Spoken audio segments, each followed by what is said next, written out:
pessoal, sou Lisiane Oliveira, sou professora de Anatomia do Centro Acadêmico de Vitória, da UFPE, e nesse vídeo iremos dar continuidade à aula sobre o sistema respiratório.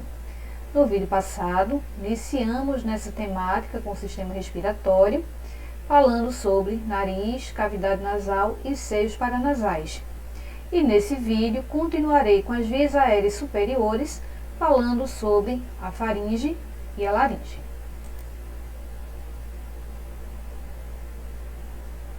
A faringe é um órgão em forma de um tubo que está localizado por trás da cavidade nasal, por trás da cavidade oral e por trás da laringe, adiante das vértebras cervicais.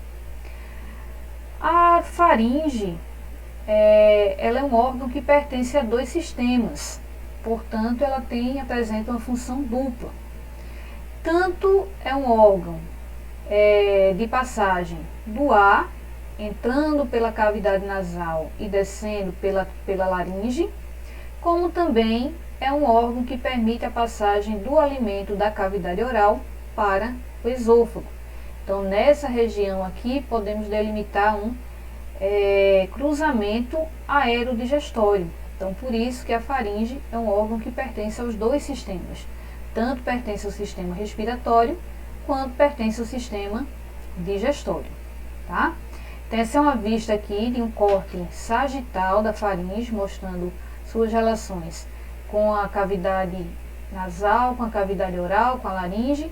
E aqui uma vista posterior da faringe, onde ela foi aberta. E aqui a gente pode observar todas as suas aberturas anteriores. A faringe é dividida em três porções: porção nasal, porção oral e porção laríngea.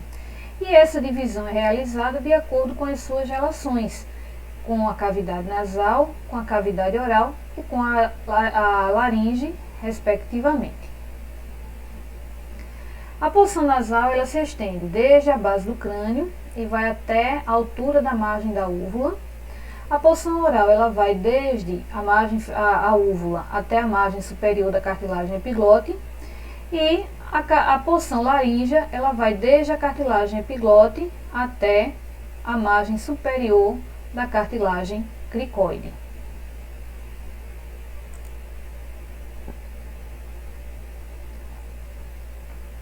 A faringe como um todo, ela apresenta relações com ossos da base do crânio, com o osso esfenoide, mais precisamente com o corpo do osso esfenoide, e com a porção basilar do osso occipital.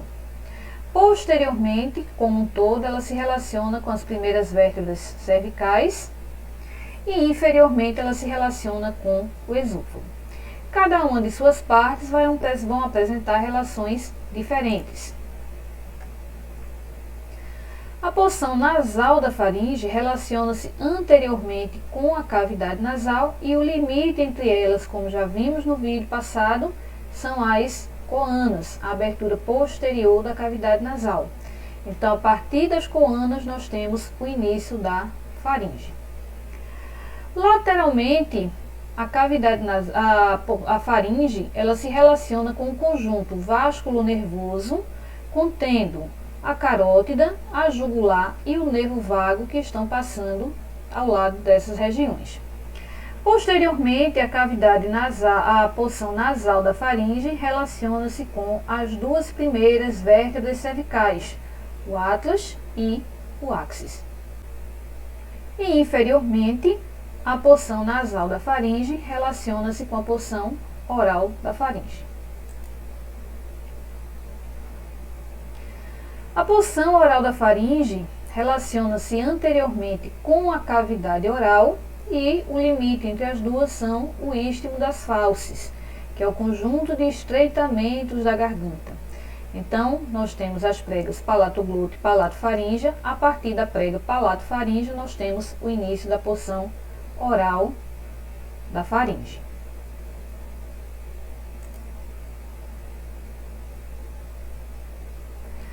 E a porção oral da faringe relaciona-se anteriormente com a laringe, sendo limitada através do ádito da laringe, que é a abertura superior da laringe, e inferiormente ela se continua com o esôfago.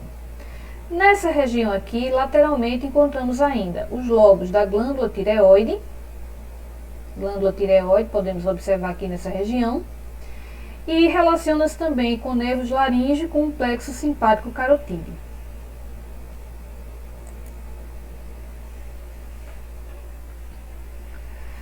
Na morfologia da faringe, podemos observar algumas estruturas anatômicas presentes em cada uma de suas partes. Na porção nasal da faringe, podemos observar a tonsila faríngea, que é um tecido linfóide. Muitas vezes esse tecido ele pode estar edemaciado e temos uma patologia denominada de adenoide, que pode adentrar até as vias da cavidade nasal e obstruir toda a passagem do ar. Na porção nasal da faringe também observamos o ósteo faríngeo da tuba auditiva. Esse ósteo ele apresenta comunicação com a cavidade do tímpano. Rodeando esse ósteo faríngeo da tuba auditiva, nós encontramos o tório tubário, que é uma elevação, onde também encontramos uma tonsila tubária.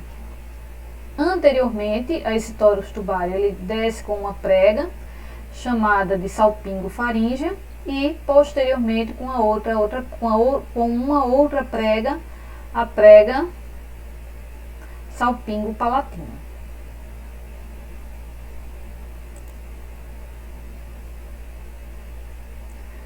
Na porção oral da faringe, podemos observar a prega palato-faríngea, que faz parte do istmo das fauces. Então, nessa região, observamos dois arcos, o arco palatoglosso e o arco palato-faríngeo, e a partir dessa prega aqui do arco palato-faríngeo, nós observamos o limite entre cavidade oral e porção oral da faringe. Então, essa porção vai desde a altura aqui da úvula até a altura da epiglote.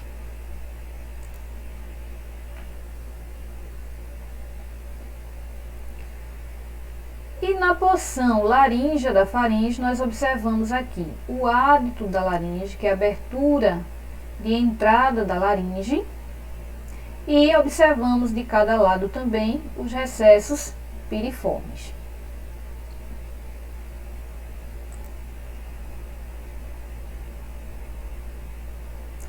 Na constituição da faringe, observamos a presença também de musculatura. Então, observamos musculatura, camadas circulares e camadas longitudinais. Essas camadas longitudinais são responsáveis pela elevação da faringe, enquanto que as camadas circulares nós observamos a presença de músculos constritores. Então, constritores superior, médio e inferior da faringe, e que são responsáveis pelos movimentos durante a deglutição.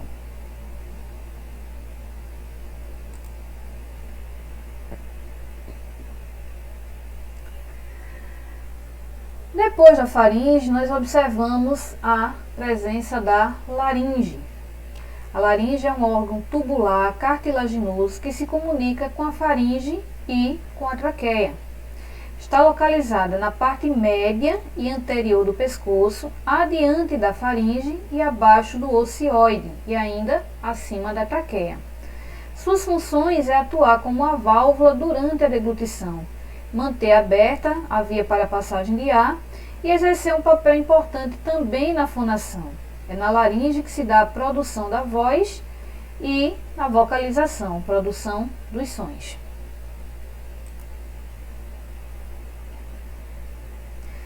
A laringe apresenta um esqueleto cartilaginoso compostas por 11 cartilagens, sendo essas 3 ímpares e 4 cartilagens pares. Então, as cartilagens ímpares são a cartilagem tireoide, a cartilagem cricoide e a cartilagem epiglote, e as cartilagens pares são as cartilagens aritenoides, as corniculadas, as cuneiformes e as tritícias. Na laringe também observamos a presença de ligamentos e músculos que fazem a comunicação desse esqueleto cartilaginoso.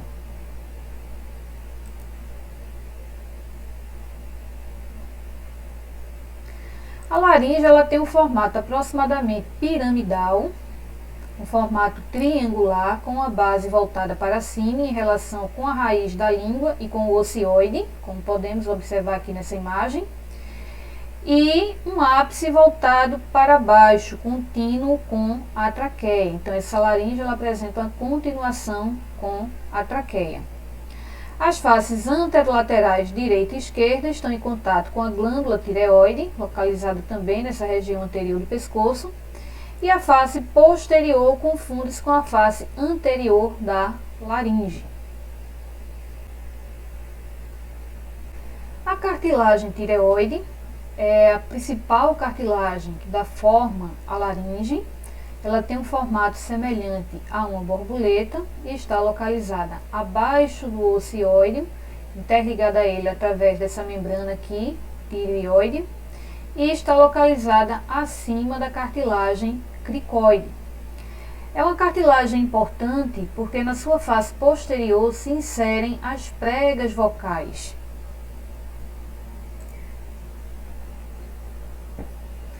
Ela tem um formato semelhante a uma borboleta, onde apresentam duas faces. Essas faces elas apresentam uma inclinação essa inclinação apresenta um ângulo mais obtuso nas mulheres e mais agudo, próximo de 90 graus, nos homens. E devido às pregas vocais se inserirem na sua face posterior, estão relacionados com o timbre da voz, sendo mais agudo nas mulheres, devido a apresentar um ângulo mais obtuso e a corda ela tem um tamanho menor, enquanto que nos homens, por apresentar uma angulação por volta de 90 graus, essa proeminência laríngea aqui dá uma distância maior e os timbres de voz masculinos eles são maiores. Entre as duas faces, observamos a presença da incisura tireoide, e essa incisura tireoide ela termina aqui nesse ponto mais saliente, chamado de proeminência laríngea. Nos homens, essa proeminência laríngea é mais evidente, provocando um relevo aqui nessa região do pescoço, e popularmente é conhecido como pomo de Adão. E a tireocartilagem tireoide ela ainda apresenta dois cornos, um superior, aliás, um par de cornos superior, direito e esquerdo, e um par de cornos inferior, direito e esquerdo.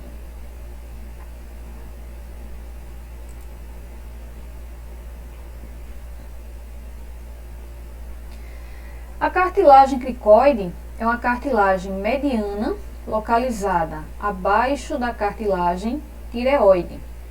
Apresenta uma lâmina anterior e um arco posterior, tendo um formato semelhante a um anel de chapa. A margem superior da lâmina posterior articula-se com a cartilagem aritenoide. Lateralmente, a cricoide angula-se com os cornos inferiores da cartilagem tireoide. E inferiormente, essa cartilagem ela se continua com a traqueia.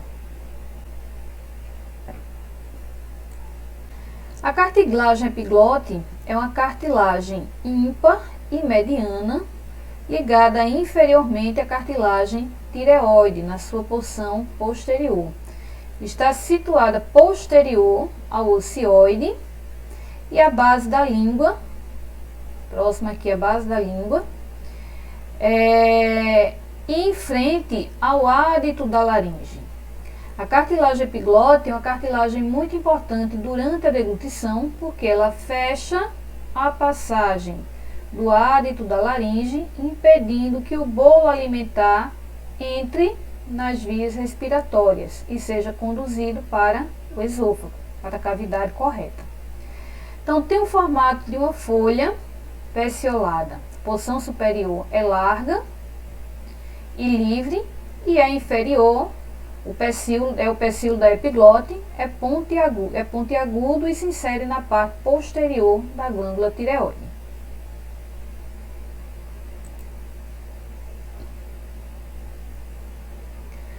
As cartilagens aritenoides são pequenas cartilagens em forma de pirâmide triangular, de ápice superior e base inferior, O ápice dessa cartilagem se articula com a cartilagem corniculada. Já a sua base se articula com a cartilagem cricoide. Está localizada nessa face aqui superior da cartilagem cricoide. A base da pirâmide apresenta dois processos, o processo vocal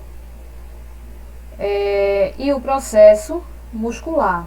No processo vocal se insere o ligamento vocal e o processo muscular dirige-se lateralmente e dá inserção ao músculo tireoaritenoide e o cricoaritenoide lateral e posterior. Essas cartilagens, elas são importantes porque a sua movimentação delimita a abertura e fechamento das pregas vocais e isso possibilita a formação dos sons da laringe.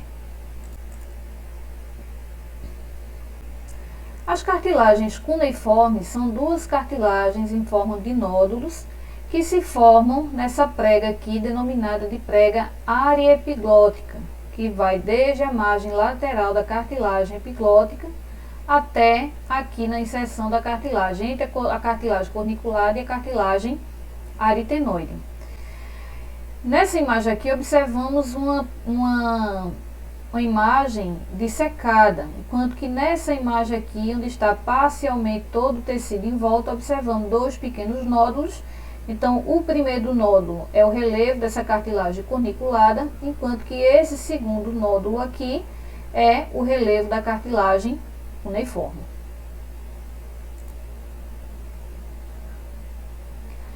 A cartilagem tritícia é uma cartilagem que se forma aqui nesse ligamento tireoide lateral. Esse ligamento tireoide lateral ele faz parte da membrana tireoide.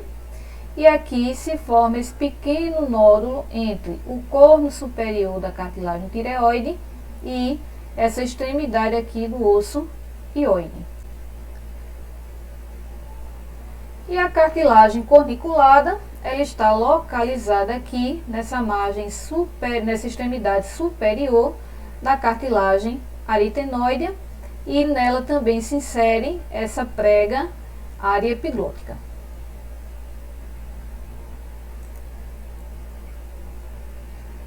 Essas cartilagens, elas são unidas através de ligamentos e membranas. Então, temos três ligamentos principais que ligam essas principais cartilagens ao ossioide, e o ossioide. Então, nós temos a membrana tireoide, que liga a cartilagem tireoide ao ossioide. Lembramos que o ossioide é o osso que não se articula com outro osso, porém ele se articula com a cartilagem tireoide através dessa membrana. E essa membrana tireoide, ela apresenta dois ligamentos, o ligamento tireoide mediano, aliás, três ligamentos, ligamento tireoide mediano e os dois ligamentos tireoides laterais, o direito e o esquerdo. O ligamento cricotireoide, essa membrana aqui, que liga a cartilagem tireoide à cartilagem cricoide, e o ligamento cricotraqueal, esse ligamento que une a cartilagem cricoide à traqueia, sendo assim o ponto de união da laringe com a traqueia.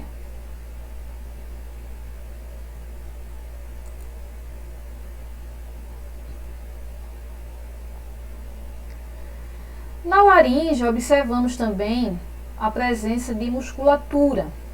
E os músculos da laringe podem ser divididos em músculos intrínsecos e músculos extrínsecos.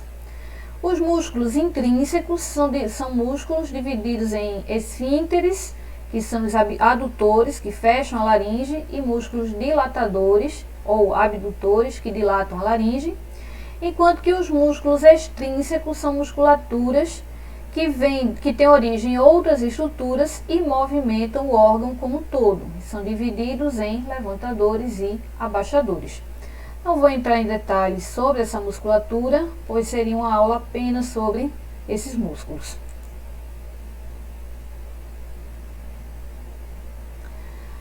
A laringe, no seu interior, ela apresenta uma cavidade, é um órgão também cavitário. E essa cavidade é dividida em 4 porções: ádito da laringe, vestíbulo da laringe, ventrículo da laringe e a cavidade infraglótica. Então aqui eu tenho a vista de um corte de uma laringe que não foi dissecada, enquanto que aqui eu tenho o corte de uma laringe que foi dissecada, um corte sagital. Aqui uma vista de um corte posterior, estando a laringe aberta, e aqui uma vista de um corte coronal. Então, nessa região aqui, eu posso observar a presença das pregas vestibulares e das pregas vocais, onde aqui eu tenho o ligamento vocal. Esse ligamento vocal está localizado aqui, nessa vista, nós temos aqui essa musculatura. Então, aqui eu tenho o ligamento vocal, tá? Então, observem, as pregas vestibulares, elas não se tocam, enquanto que as pregas vocais, elas se tocam, sendo as pregas vestibulares sendo denominadas de pseudovocais. Então, a primeira abertura é o ádito da laringe. A segunda abertura é o vestíbulo da laringe, que vai desde o ádito da laringe até essa prega vocal superior. Aliás, prega vestibular, que é superior. O ventrículo da laringe é essa cavidade que está localizada entre a prega vestibular e a prega vocal. Essa região aqui é denominada de região da glote. E abaixo da prega vocal eu vou observar a cavidade infraglótica, que se continua com a cavidade da traqueia.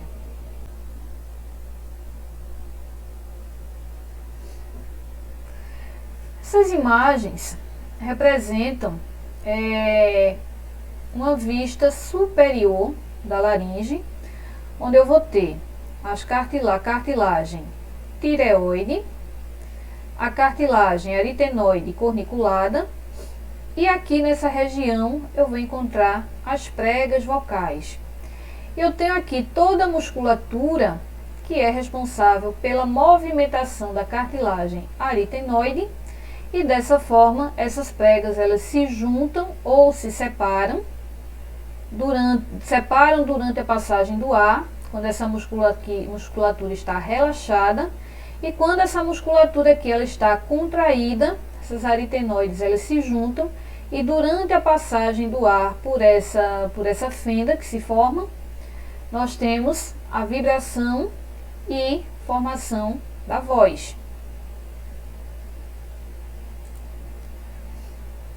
Então, nessa outra imagem aqui, eu mostro uma vista superior da laringe durante a respiração, e ela aqui fechada durante a fonação. Então, durante a passagem do ar, essas pregas, elas vibram e formam os sons vocais.